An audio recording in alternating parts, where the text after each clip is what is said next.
मोहतरम सामीन, मेरे लिए ये बड़ी ही खुशी की बात है कि उस्ताद मुहतरम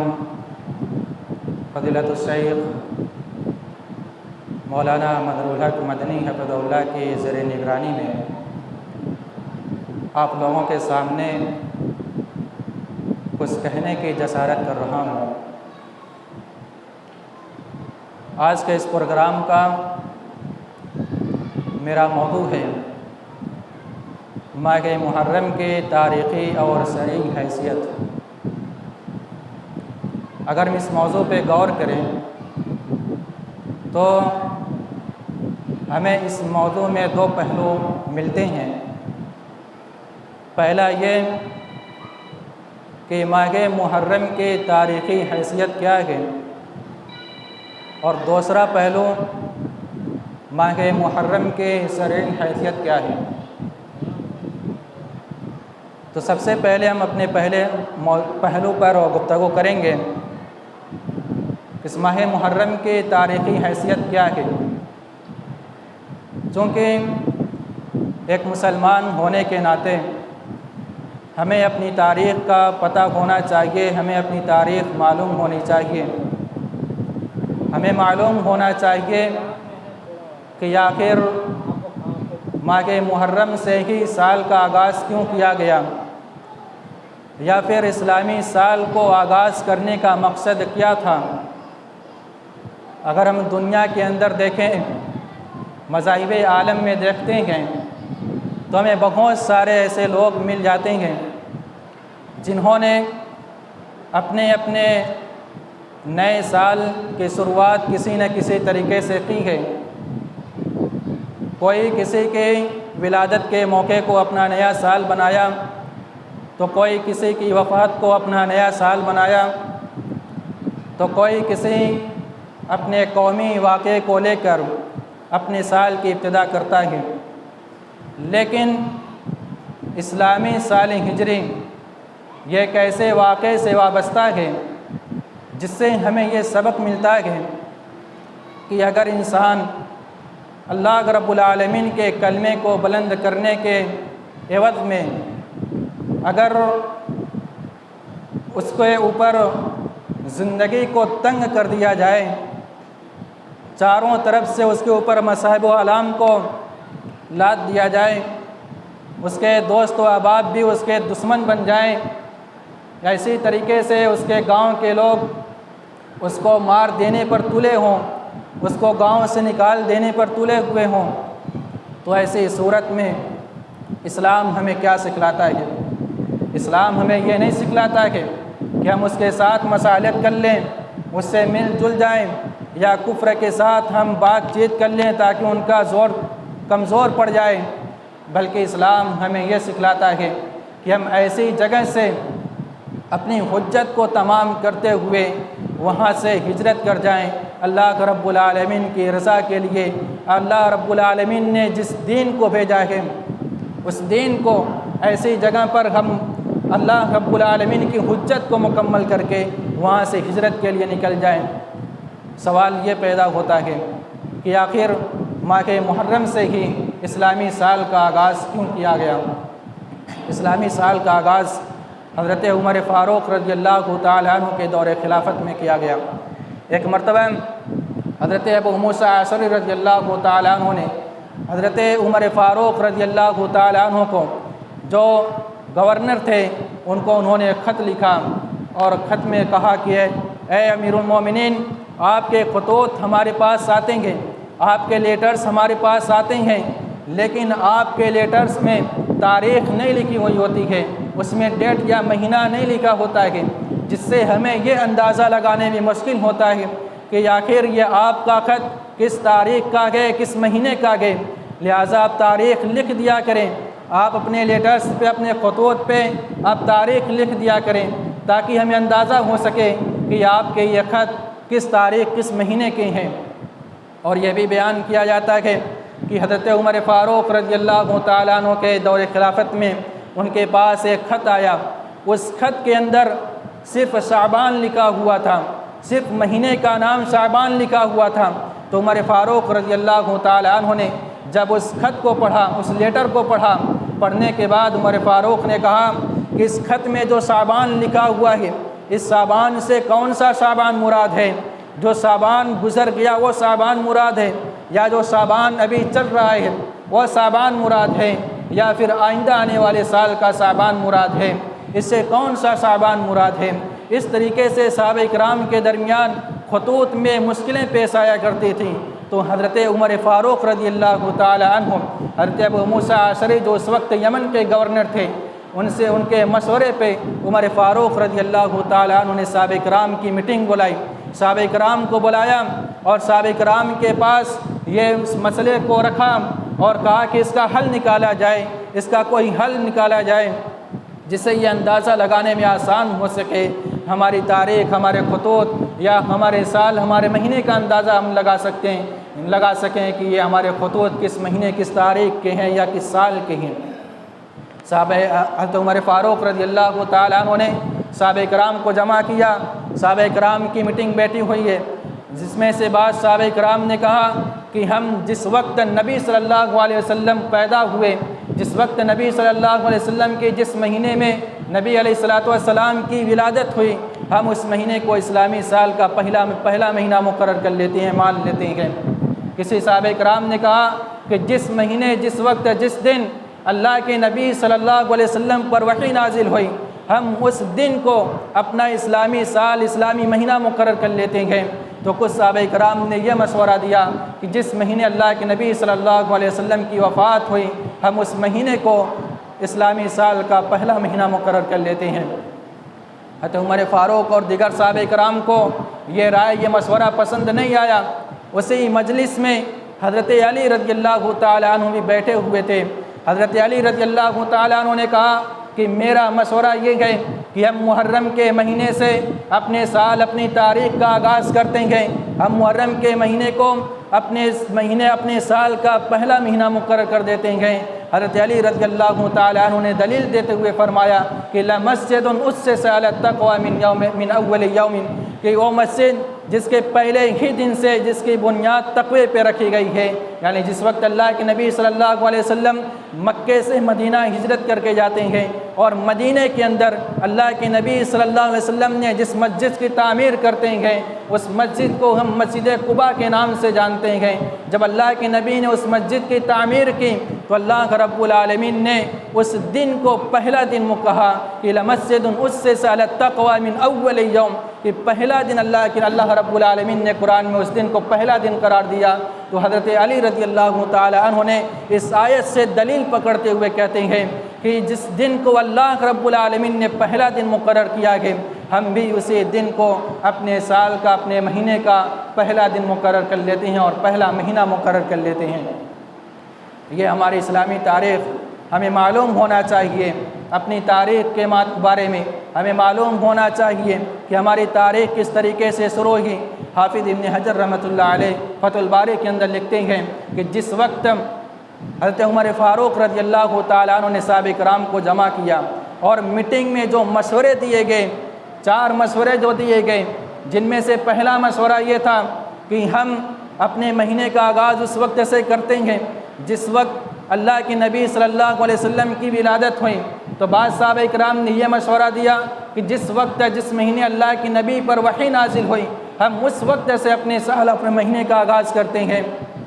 तो सहाबा किराम और उमर फ़ारूक रज़ियल्लाहु ताला अन्हु ने इस मशवरे को खारिज कर दिया। हाफिज़ इब्न हजर लिखते हैं कि इसके खारिज करने की वजह यह थी कि इन दोनों में इख्तिलाफ़ पाया जाता है। नबी की विलादत कब हुई, नबी की पैदाइश कब हुई, इसमें इख्तिलाफ़ पाया जाता है। और इसी तरीके से जिस वक्त नबी पर वही नाजिल हुई इसमें भी कुछ इख्तिलाफ़ात पाए जाते हैं। इस वजह से सहाबा किराम ने या उमर फ़ारूक ने इन दोनों मशवरों को खारिज कर दिया। और रही बात तीसरे मशवरे की, तो हाफिज़ इब्न हजर लिखते हैं कि जिस वक्त जिस महीने नबी अलैहिस्सलातु वस्सलाम की वफ़ात हुई उस महीने से सहाबा किराम ने पहला महीना मुकर्रर नहीं किया। इसकी वजह यह थी कि यह नबी अलैहिस्सलातु वस्सलाम की वफ़ात का दिन है, नबी अलैहिस्सलातु वस्सलाम के इस दुनिया से गुज़र जाने का दिन है। अगर हम इस महीने को अपना पहला महीना मुकर्रर कर लेते हैं तो फिर जब भी ये महीना आएगा तो फिर ये अपने नए साल की याद दिलाएगा, और जब भी नए साल की याद दिलाएगा तो फिर हमें ये भी याद आएगा कि इस महीने में नबी अलैहिस्सलातु वस्सलाम की वफ़ात हुई। तो ये है हमारी तारीख़, यह इस्लामी महीना जिसको सहाबा किराम ने मुकर्रर किया कि हम किस महीने से अपने साल की शुरुआत करें, किस महीने से और किस दिन से हम अपने साल की शुरुआत करें। सहाबा किराम ने जो मीटिंग बुलाई उस मीटिंग में जो मशवरे दिए गए, मीटिंग हज़रत अबू मूसा अशरी रज़ियल्लाहु ताला अन्हु के मशवरे पर मुकर्रर की गई। और इसी तरीके से उमर फ़ारूक रज़ियल्लाहु ताला अन्हु के दौरे खिलाफत में इस मीटिंग को मुनाक़िद किया गया और मीटिंग में 4 मशवरे दिए गए जिनमें से हज़रत अली रज़ियल्लाहु ताला अन्हु के मशवरे को कबूल किया गया। तो ज़रूरत इस बात की है कि हम अपनी तारीख़ का मुताला करें और उसे याद रखें कि हमारी तारीख़ क्या है। आइए हम अपने मौजू के दूसरे पहलू पर चलते हैं कि माह मुहर्रम की शरई हैसियत क्या है। इस्लाम ने माह मुहर्रम को, मुहर्रम के महीने को क्या हैसियत, क्या मकाम व मर्तबा दिया है। तो सबसे पहला जो मकाम व मर्तबा इस महीने को हासिल है वो महीना, ये महीना 4 हुर्मत वाले महीनों में से एक है। ये महीना 4 हुर्मत वाले महीनों में से एक है। जैसा कि अल्लाह रब्बुल आलमीन ने कुरान मजीद के अंदर इरशाद फरमाया कि इन्ना इद्दतश्शुहूर इंदल्लाहि 12 शहरन फ़ी किताबिल्लाहि यौमा खलक़स समावाति वल अर्द, कि महीने की गिनती रब्बुल आलमीन की किताब में जिस वक्त से अल्लाह रब्बुल आलमीन ने ज़मीन व आसमान को पैदा किया है उसी वक्त से महीने की गिनती अल्लाह के नज़दीक 12 है। यानी साल में 12 महीने हैं जिनमें से 4 हुर्मत वाले महीने हैं और 4 हुर्मत वाले महीने हैं। उसके बाद अल्लाह रब्बुल आलमीन फरमाता है कि फ़ला तज़लिमू फ़ीहिन्ना अनफ़ुसकुम, कि तुम अब इन 4 महीनों में अपने आप पर, अपने नफ्स पर तुम जुल्म न करो, अपने आप पर, अपने नफ्स पर इन 4 महीनों में जुल्म न करो। सही बुखारी और मुस्लिम की रिवायत है। हज़रत अबू हुरैरा रज़ियल्लाहु ताला अन्हु बयान करते हैं कि अल्लाह के नबी सल्लल्लाहु अलैहि वसल्लम इन 4 महीनों की तफसील बयान करते हुए फरमाते हैं कि ये 4 महीने कौन से हैं। अल्लाह के नबी अलैहिस्सलातु वस्सलाम बयान करते हैं कि ये 4 महीने जिनमें से 3 महीना लगातार है, जो एक के बाद एक लगातार आते हैं, जिनमें से ज़ुल्क़ादा, ज़ुल्हिज्जा और मुहर्रम, ये तीनों महीने लगातार आते हैं और एक महीना मुहर्रम का महीना है। तो हमें ये मालूम हुआ कि यह मुहर्रम का महीना ये अल्लाह रब्बुल आलमीन के हुर्मत वाले महीनों में से एक महीना है। और यही नहीं, कुफ़ार मुशरिकीन भी इस महीने की अज़मत व इज़्ज़त और इसकी तकरीम किया करते थे। इस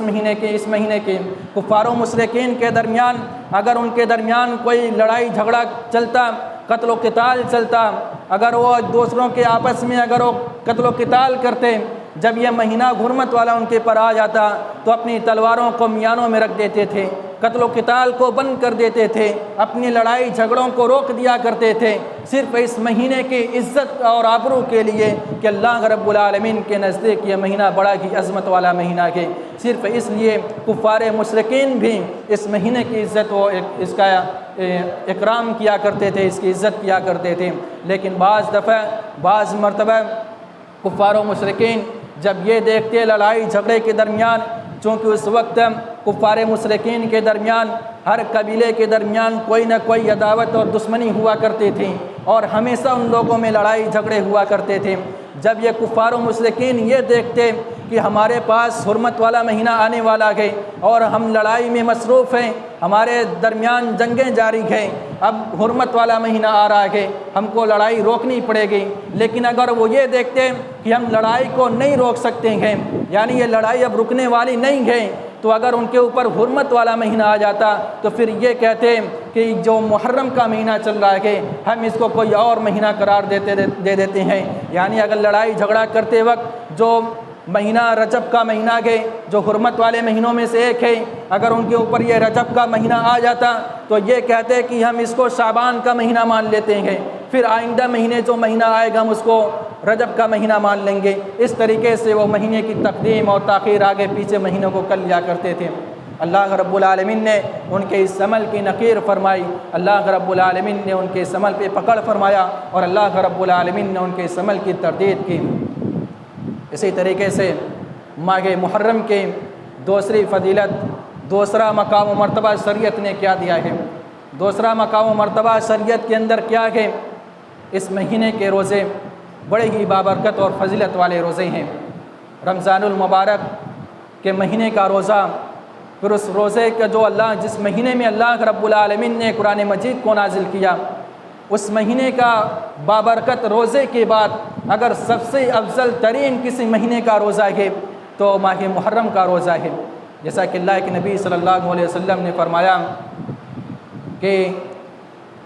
अफ़ज़लुस्सियाम बाद शहर रमज़ान शहरुल्लाहिल मुहर्रम व अफ़ज़लुस्सलाति बादल फ़रीदा सलातुल लैल, कि रमज़ानुल मुबारक के बाबरकत महीने के रोज़े के बाद सबसे अफजल तरीन रोज़ा अगर किसी महीने का रोज़ा है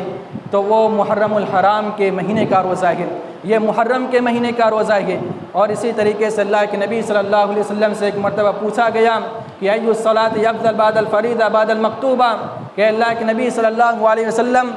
फ़र्ज़ नमाज के बाद सबसे अफजल नमाज कौन सी है? तो अल्लाह के नबी सल्लल्लाहु अलैहि वसल्लम ने फरमाया कि फ़र्ज़ नमाज के बाद सबसे अफजल तरीन नमाज तहज्जुद की नमाज है, रात की नमाज है। फिर पूछा गया कि अय्युस्सियामी अफ़ज़ल बाद शहरी रमज़ान, कि अल्लाह के नबी सल्लल्लाहु अलैहि वसल्लम रमज़ान के महीने के रोज़े के बाद सबसे अफजल तरीन रोज़े किस महीने के हैं? तो अल्लाह के नबी सल्लल्लाहु अलैहि वसल्लम ने फरमाया कि सबसे अफजल तरीन रोज़े मुहर्रमुल हराम के महीने के रोज़े हैं। आप इन दोनों हदीसों के अंदर गौर करें तो अल्लाह के नबी सल्लल्लाहु अलैहि वसल्लम ने इस महीने की निस्बत अल्लाह रब्बुल आलमीन की तरफ की है। शहरुल्लाहिल मुहर्रम का यह अल्लाह रब्बुल आलमीन का महीना है, और जिस महीने की निस्बत अल्लाह के नबी अल्लाह की तरफ कर दें, जैसा कि कुरान मजीद के अंदर अल्लाह रब्बुल आलमीन ने मुतअद्दिद मकामात पे मुतअद्दिद चीज़ों की अल्लाह ने कसमें उठाई है, वस्समाई वत्तारिक, इसी तरीके से वल्लैलि इज़ा यग़शा, मुतअद्दिद मकामात पे मुतअद्दिद चीज़ों की अल्लाह रब्बुल आलमीन ने कसम खाई है। और जिस चीज़ की अल्लाह रब्बुल आलमीन कसम खा ले तो फिर उसकी इज़्ज़त और इकराम, उसकी अहमियत और बढ़ जाती है। लेकिन जिस चीज़ की निस्बत अल्लाह के नबी अल्लाह की तरफ कर दें कि शहरुल्लाहिल मुहर्रम, ये मुहर्रम अल्लाह रब्बुल आलमीन का महीना है, ये अल्लाह रब्बुल आलमीन का महीना है, इसकी निस्बत अल्लाह के नबी ने अल्लाह की तरफ की कि अल्लाह का महीना है। और जो अल्लाह का महीना हो तो फिर उस महीने की अज़मत व बरकत का क्या कहना, तो इस महीने की अज़मत व बरकत का क्या कहना। इस महीने में हमें बदर्जे औला अपने गुनाहों से परहेज़ करना चाहिए, गुनाहों से और इसी तरीके से लड़ाई झगड़े से, कत्ल क़िताल से हमें दूर रहना चाहिए। सुनन तिरमिज़ी के अंदर एक रिवायत है जिसको इमाम तिरमिज़ी रहमतुल्लाह अलैहि ने हसन कहा है, जबकि जमहूर मुहद्दिसीन ने इसको ज़ईफ़ कहा है, लेकिन दूसरे तुरुक से इस हदीस को तक़वियत पहुँचती है। हदीस ये है, हज़रत अली रज़ी अल्लाहु तआला अन्हु बयान करते हैं कि अल्लाह के नबी सल्लल्लाहु अलैहि वसल्लम के पास सवाल किया गया कि अल्लाह के नबी सल्लल्लाहु अलैहि वसल्लम अगर मैं रमज़ान के रोज़े के अलावा किसी और महीने का रोज़ा रखना चाहूँ, रमज़ान के रोज़े के अलावा किसी और महीने का भी अगर मैं रोज़ा रखना चाहूँ तो आप मुझे किस महीने के रोज़े रखने की आप मुझे वसीयत करेंगे? तो अल्लाह के नबी सल्लल्लाहु अलैहि वसल्लम ने कहा कि अगर तुम रमज़ान के महीने के रोज़े के अलावा किसी और महीने के भी तुम रोज़ा रखना चाह रहे हो तो फिर मुहर्रम के महीने का रोज़ा रखो, क्योंकि ये मुहर्रम अल्लाह रब्बुल आलमीन का महीना है। ये मुहर्रमुल हराम ये अल्लाह रब्बुल आलमीन का महीना है और इस महीने में अल्लाह रब्बुल आलमीन ने एक कौम की तौबा को कबूल फरमाया था और आइंदा भी अल्लाह रब्बुल आलमीन इस महीने में एक कौम की तौबा को कबूल फरमाएगा। तो पता ये चला कि मुहर्रमुल हराम ये बड़ा ही अज़मत और बाबरकत वाला महीना है। इस महीने के रोज़े बड़े ही अफजल तरीन रोज़े हैं। आप चाहें तो इस महीने के पूरे महीने के रोज़े रखें, चाहें तो बीच में रखें, बीच में छोड़ें, जिस तरीके से आपको मुमकिन हो सके, जिस कदर मुमकिन हो सके आप इस महीने के रोज़े रखें, क्योंकि इस महीने के रोज़े की बड़ी ही फजीलत आई हुई है। रमज़ान के रोज़े के बाद सबसे अफजल तरीन रोज़ा इसी मुहर्रम के महीने का रोज़ा है। इस्लाम ने तीसरा मकाम व मर्तबा, तीसरी हैसियत इस माह मुहर्रम को क्या हासिल है? माह मुहर्रम के महीने के 9 और 10 तारीख़ के रोज़े, जिसको हम आशूरा के रोज़े भी कहते हैं, आशूरा का रोज़ा ये बड़े ही फजीलत का हामिल है। अल्लाह के नबी सल्लल्लाहु अलैहि वसल्लम फरमाते हैं कि यहतसिबु अलल्लाहि अन युकफ्फिर सनत अल्लती क़ब्ल, कि आशूरा का रोज़ा, यह आशूरा का रोज़ा मुझे उम्मीद है कि अल्लाह रब्बुल आलमीन एक साल के गुनाहों का कफ़ारा इसे करार देगा, एक साल के गुनाहों को अल्लाह रब्बुल आलमीन माफ़ कर देगा। अल्लाह के नबी फरमाते हैं जो शख्स इस महीने के 9 और 10 तारीख़ का रोज़ा रखेगा, मुझे अल्लाह से उम्मीद है कि अल्लाह रब्बुल आलमीन उसके एक साल के पिछले सगीरा गुनाहों को माफ़ कर देगा। इस तरीके से इस महीने की फजीलत आई हुई है। इसी तरीके से इस माह मुहर्रम की जो और मकाम मर्तबा इसको हासिल है वो ये है कि इस महीने के अंदर कुफ़ार व मुश्रिकीन भी इस महीने की 9-10 तारीख़ का रोज़ा रखा करते थे। जैसा कि सही बुखारी में सैयदा सिद्दीक़ा आयशा रज़ियल्लाहु ताला अन्हा से मरवी है कि फरमाती हैं कि दौरे जाहिलियत के अंदर कुफ़ार व मुश्रिकीन भी इस महीने का, इस दिन का रोज़ा रखा करते थे। इस 10 मुहर्रमुल हराम का रोज़ा कुफ़ार व मुश्रिकीन भी, मक्का के कुरैश भी रखा करते थे। जो मुश्रिकीन थे, कुफ़ार थे, वह भी इस 10 मुहर्रमुल हराम के महीने का रोज़ा रखा करते थे, 10 तारीख़ का। और जब अल्लाह के नबी सल्लल्लाहु अलैहि वसल्लम भी रखा करते थे। जब अल्लाह के नबी मक्के से हिजरत करके मदीना जाते हैं तो अल्लाह के नबी ने वहाँ भी रोज़ा रखा।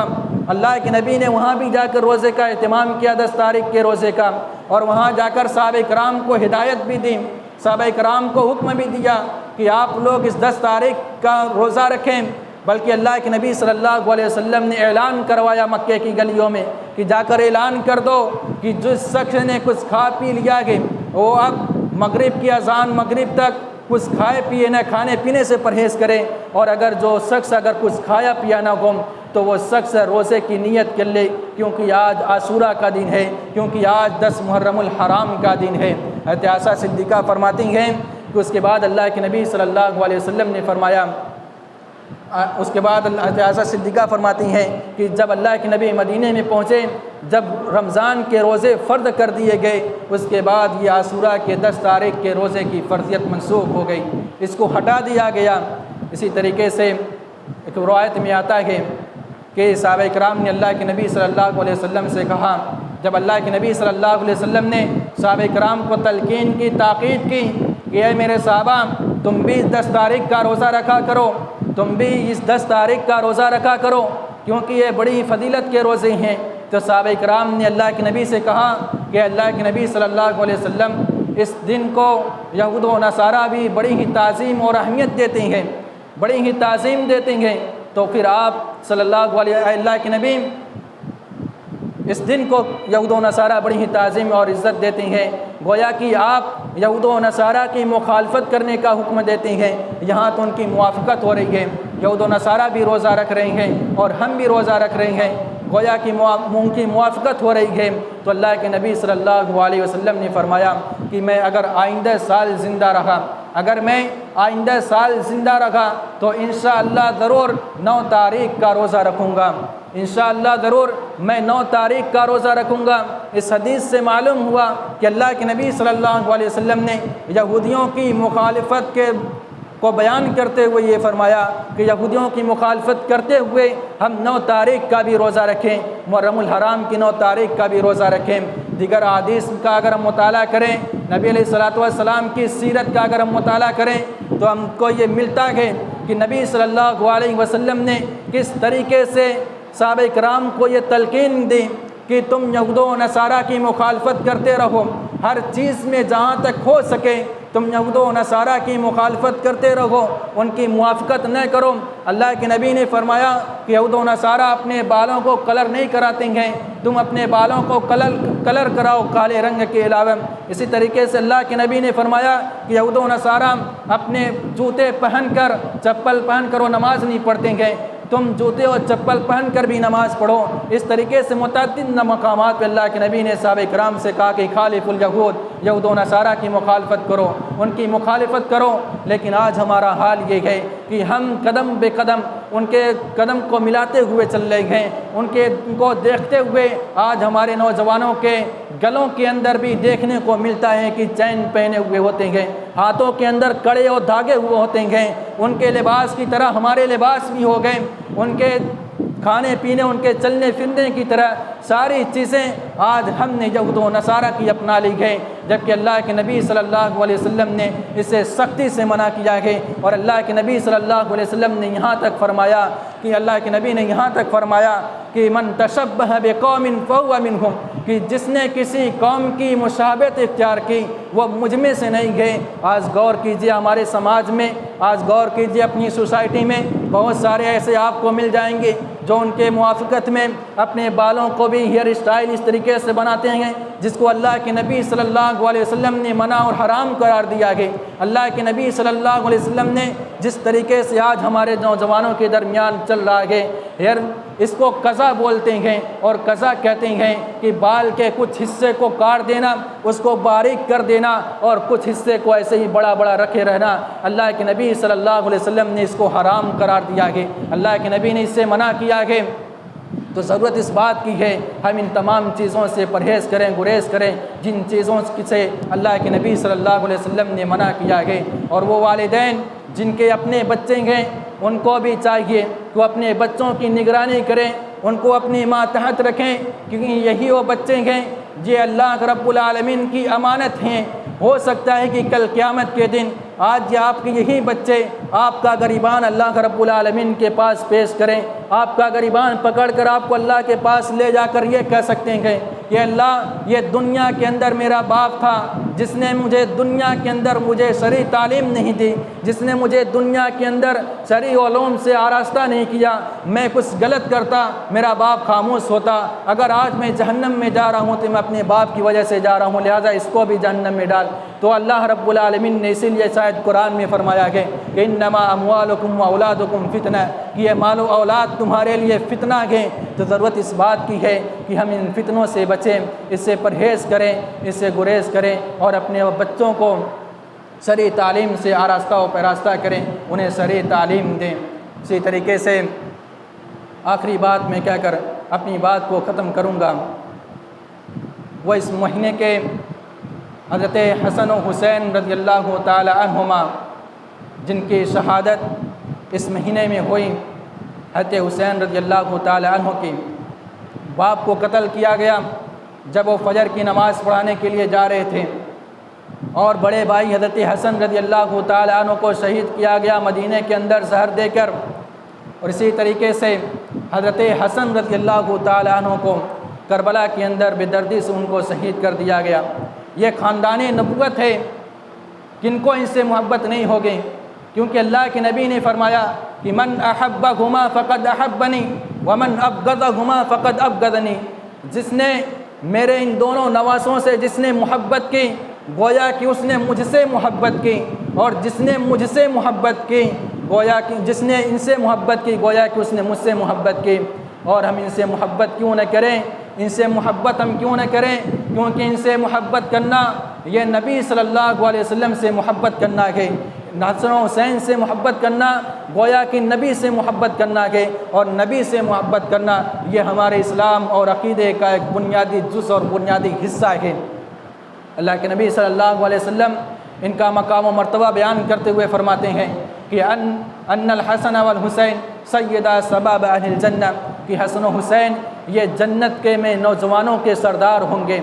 ये जन्नत में नौजवानों के सरदार होंगे हसन हुसैन। लेकिन ऐसे मौके पर नबवी तालीम क्या है, अल्लाह के नबी सल्लल्लाहु अलैहि वसल्लम ने हमें तालीम क्या दी है, अल्लाह के नबी सल्लल्लाहु अलैहि वसल्लम ने हमें क्या हिदायत दी है कि अगर कोई आपका चाहे कितना ही करीबी हो, आपके दिल के कितने ही करीब क्यों ना हो, जिसको आप अपनी जान से भी ज़्यादा चाहते हो, अगर वो शख्स मर जाए या कत्ल कर दिया जाए, शहीद हो जाए, तो ऐसी सूरत में नबी सल्लल्लाहु अलैहि वसल्लम ने फरमाया कि लैसा मिन्ना मन ज़रबल खुदूद व शक्कल जुयूब व दआ बिदावल जाहिलिया, वो हम में से नहीं गए जो किसी की मौत पे अपने गालों को नोचे, अपने सीने को चाक करे, गरीबान को चाक करे, और इसी तरीके से अपने बालों को खोल कर और जाहिलियत की तरह चीखो पुकार करने लगे, चीखने लगे। अल्लाह के नबी सल्लल्लाहु अलैहि वसल्लम ऐसे लोगों के मुतालिक कहती हैं कि ये मेरी उम्मत से नहीं है, इनका मुझसे कोई ताल्लुक़ नहीं है, इनका मुझसे कोई ताल्लुक़ नहीं है। बल्कि अल्लाह के नबी सल्लल्लाहु अलैहि वसल्लम ने यहाँ तक फरमाया कि अगर कोई तुम्हारा कितना ही महबूब हो, तुम्हारे दिल के कितना ही कोई क्यों न करीब हो, जिसको तुम अपने दिल अपनी जान से भी ज़्यादा चाहते हो, उसकी मौत पे, उसकी वफ़ात पे आप 3 दिन से ज़्यादा आप गमी का इजहार भी नहीं कर सकते हैं। अल्लाह के नबी ने इसकी भी इजाज़त नहीं दी है।